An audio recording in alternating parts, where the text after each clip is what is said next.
Una nave viene rimorchiata attraverso le acque del fiume Tamigi. Si sposta verso il cantiere navale dove verrà demolita a causa delle sue condizioni. Una bandiera bianca sventola dal rimorchiatore per simboleggiare la sua triste fine. Si tratta della Temeraire, la nave che 33 anni prima aveva fatto la differenza nella battaglia di Trafalgar, e ce la racconta con il suo stile unico Turner. Io sono Clelia e oggi scopriamo la valorosa Temeraire di William Turner del 1839. Il video è diviso in varie sezioni, quindi se sei interessato ad una di queste nello specifico, ti consiglio di andare al minuto che ti interessa e trovi tutte le sezioni anche in descrizione. La valorosa Temeraire è un'opera di paesaggio stupenda ed è conservata qui a Londra alla National Gallery, che è uno dei miei musei preferiti della città, ricco di capolavori incredibili. Molti fattori si combinano per rendere quest'opera così indimenticabile e commovente. L'ambiente, l'equilibrio della composizione, la straordinaria qualità della luce e l'emozione fortissima che suscita. Al centro dell'opera la nave ormai non è più in buone condizioni, dopo più di 30 anni viene distrutta, nonostante sia una delle più famose navi nella storia. La valorosa Temeraire infatti ha avuto un ruolo chiave in una delle battaglie navali più famose della storia d'Inghilterra, la battaglia di Trafalgar. Il 21 ottobre 1805 la Marina britannica, guidata da Lord Nelson, è impegnata in combattimento con una flotta di navi francese e spagnola, al largo del Capo di Trafalgar, a sud di Cadice, in Spagna. Sotto il comando del capitano Harvey, la Temeraire viene in soccorso della nave ammiraglia di Nelson, la Vittoria, e cattura 2 navi francesi. In 4 ore e mezza la Marina britannica combatte oltre la metà delle navi nemiche e ne distrugge una. Durante i combattimenti Lord Nelson viene ferito a morte, ma viene informato che la battaglia è stata vinta e la minaccia di invasione da parte di Napoleone evitata. Anche se la classica bandiera inglese, conosciuta comunemente come Union Jack, non sventola più sull'albero, la grandezza del passato della Temeraire è riconosciuta da Turner in quest'opera attraverso una visione idealizzata e teatrale. Nell'opera infatti viene esaltata la nave come simbolo della forza e della resistenza inglese, e Turner decide di andare perfino contro le leggi della natura nella sua rappresentazione. Rappresenta infatti la nave che viaggia verso est, con un glorioso tramonto alle sue spalle, mentre nella realtà sembra che la nave abbia viaggiato nel verso opposto, verso ovest. Una metafora del viaggio della vita, la fine di questa vecchia nave a vela rappresenta la fine in realtà di un'epoca.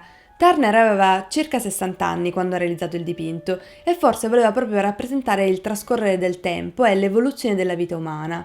È anche un esempio perfetto del paesaggio inglese, di cui io stessa mi sono innamorata diversi anni fa quando mi sono trasferita in Inghilterra. La Temeraire ha 3 ponti e 98 cannoni, è rimasta ormeggiata a largo per diversi anni prima di essere spostata. I suoi 3 alberi erano stati rimossi insieme a molte altre parti, la vernice si stava staccando in diversi punti. Turner, tuttavia, ha scelto di rappresentare la nave con una visione elegante e romantica, in bianco e oro, completa di tutti gli alberi, probabilmente un addio molto più appropriato per una nave il cui nome significa appunto audace e senza paura. Nel suo ultimo viaggio nella realtà un'altra barca sta seguendo la Temeraire. Turner ha scelto però di escluderla, forse per enfatizzare il contrasto tra il rimorchiatore nero a vapore e il veliero bianco. Il rimorchiatore è stato interpretato da alcuni come il simbolo dei mali della rivoluzione industriale britannica, ma questa interpretazione è molto dibattuta dai critici per via di altre opere di Turner che invece esaltano la rivoluzione industriale. Turner infatti ha esaltato l'ingegneria a vapore del futuro in altre sue opere, tra le quali il dipinto del 1844, Pioggia, vapore e velocità, una celebrazione dell'età del treno. Sul secondo piano, all'orizzonte sulla destra, Turner ha incluso un'altra nave, grande e a vele spiegate. Questa nave sembra quasi un fantasma. Potrebbe averla inclusa, secondo i critici, per ricordarci come la Temeraire deve essere apparsa nella sua piena gloria. Tuttavia questa nave dagli alberi molto alti è anche molto lontana alla vista, quindi forse serve invece solo a rafforzare il tema del dipinto, la fine dell'era della nave a vela e la transizione irrevocabile all'era del vapore. Un frammento di luna è visibile nel cielo in alto a sinistra del dipinto. Il suo riflesso illumina l'acqua subito sotto, luccicando sulle vele arrotolate degli alberi e sulla schiuma creata dal rimorchiatore. La luce color argento rinforza i colori chiari della nave e contrasta fortemente con i toni infuocati del sole al tramonto. Il sole al tramonto è simbolico, rappresenta infatti la fine dell'età della vela e la scomparsa della Temeraire. Il cielo rosso color sangue, riflesso nella superficie dell'acqua, forse ci ricorda i sacrifici anche fatti dalla Marina britannica nella battaglia di Trafalgar. La Temeraire poi è posizionata a sinistra del dipinto su una delle linee dei 2/3, ma dal punto di vista visivo il suo peso è perfettamente bilanciato dal tramonto luminoso che domina tutto il lato destro della composizione. E questo è possibile grazie anche al fatto che lo strato spesso di vernice è stato applicato sopra e intorno al sole, usando una tecnica chiamata impasto. Nell'angolo destro del dipinto ci sono delle sagome di figure umane in piedi su una barca. Queste sono state inserite probabilmente per dare un'idea della scala e aiutarci a stabilire le dimensioni della Temeraire. Inoltre le barche e gli edifici in lontananza aggiungono un altro elemento umano al dipinto. Considerato uno dei più importanti artisti inglesi della storia dell'arte, Turner è stato affascinato per tutta la vita dagli effetti della luce, dell'acqua e del vento. E i suoi paesaggi sono influenzati dal lavoro di un altro artista, Claude Lorrain, con cui condivide l'interesse per la luce e la sua rappresentazione. Turner dipinge le nuvole inondate dal sole nella Valorous Temeraire usando una tecnica che aveva appreso proprio da Claude.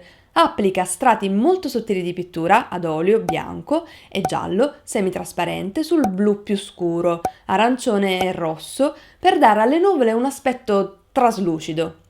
E una delle cose che mi ha sempre affascinato di più di Turner è che alla sua morte lascia le sue opere alla nazione britannica, con la consapevolezza che alcune di loro sarebbero stati in futuro appesi accanto ai lavori di Claude Lorrain, come in effetti avviene oggi in diverse delle sale della National Gallery qui a Londra. Se sei arrivato fin qui, benvenuto nell'Arte Club, per tutti gli appassionati d'arte che hanno voglia di scoprire qualcosa in più sull'opera o l'artista del giorno. Lascia un commento qui sotto con l'hashtag Arte Club e preparati a scoprire la chicca del video di oggi. Quando l'opera è stata esposta per la prima volta nel 1839 alla Royal Academy di Londra, la nostalgia legata all'evento è stata accentuata dall'aggiunta nel catalogo di una poesia di Thomas Campbell, La bandiera che ha sfidato la battaglia e la brezza non la possiede più.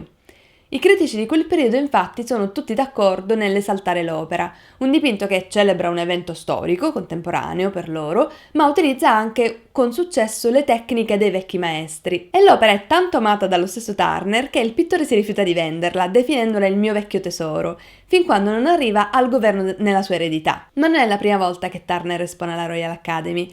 La sua prima volta è all'età di 15 anni, un vero bambino prodigio. Un'altra curiosità infatti è legata proprio al suo stile e alle sue opere. Turner viaggia molto e produce una grande quantità di lavori. Il suo stile varia moltissimo nel corso degli anni e l'artista spazia dagli acquerelli ai grandi paesaggi su tela, soprattutto dopo aver visitato l'Italia. Nel 1805 è sempre più influenzato dal romanticismo e i suoi dipinti diventano più liberi ed espressivi. Cerca di catturare il potere della natura in paesaggi molto luminosi, raffiguranti tempeste violente e bufere di neve. Ma cosa avviene? Il suo lavoro viene molto criticato dai contemporanei per la mancanza di composizione formale e al tempo stesso attrae anche grandi ammiratori. Tra questi in particolare il famoso critico John Ruskin, che fa di tutto per entrare nelle sue grazie, invitandolo a pranzi e cene di famiglia nella villa di campagna per discutere insieme dell'arte, un vero e proprio stalker di altri tempi. E se questo video in cui scopriamo qualcosa in più su uno dei miei artisti preferiti di sempre ti è piaciuto, lascia un like e iscriviti al canale per non perdere i prossimi video sulle opere d'arte più interessanti della storia. Ti consiglio inoltre di dare un'occhiata al mio video sul viandante sul mare di nebbia, per rimanere in tema romanticismo, oppure a quello sui 10 film sulle vite degli artisti, in cui racconto anche di quello su Turner. Grazie e alla prossima!